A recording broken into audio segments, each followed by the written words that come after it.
If you're using WooCommerce to grow your brand, adding Kintsugi automates and simplifies your sales tax compliance.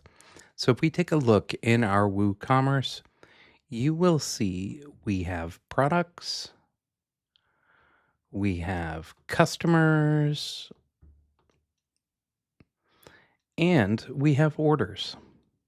So what I'm going to do to connect the two is come over here to Kintsugi, go under data sources, browse integrations, and I am going to scroll down to WooCommerce.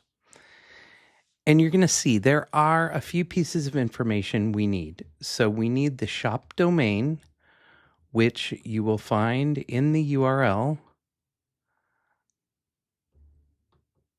And we're going to plug that in there. And then you also need the admin URL, which is the URL you see when you're administrating your WordPress WooCommerce site.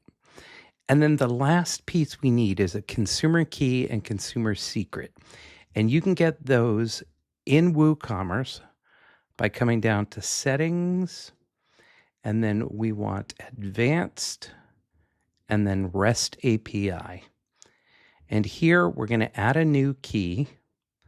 We're going to call this our Kintsugi integration, and we are going to give it read-write capabilities.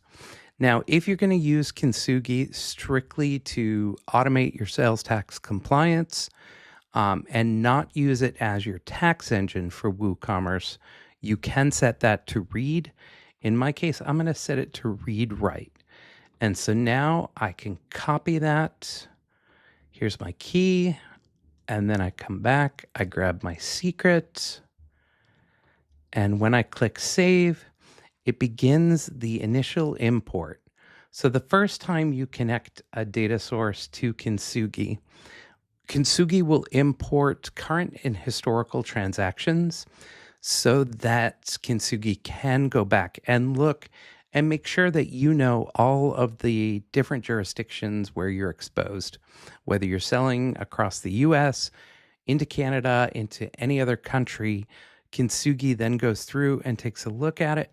Depending on how many transactions you have, this process may take a little while. As you can see here, the initial import has completed. If we go and take a look at our dashboard, you'll see we have a couple pending tasks.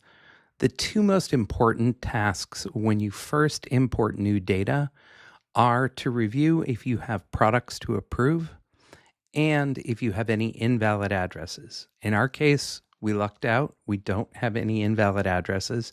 The reason these two pieces of information are so important are not all products are categorized the same, and for many jurisdictions, your sales tax is based on where you ship to. So let's take a look at the products to approve. So we have 4 new products that have been added here, and the Kintsugi AI engine called Kintsugi Intelligence has gone through and automatically assigned a category and subcategory. You can approve these individually, or you can bulk approve all of them. And if we take a look, we can see we have our new customers have come in.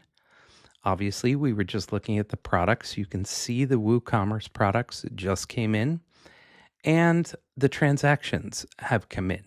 So now that we're all set, Kintsugi will continue to import your new transactions and monitor for where you have exposure. In the US, we call that nexus, that threshold you meet where you need to register and begin collecting tax and filing. So that is all fully automated, and when you're ready, Kintsugi can help you with those registrations and filings.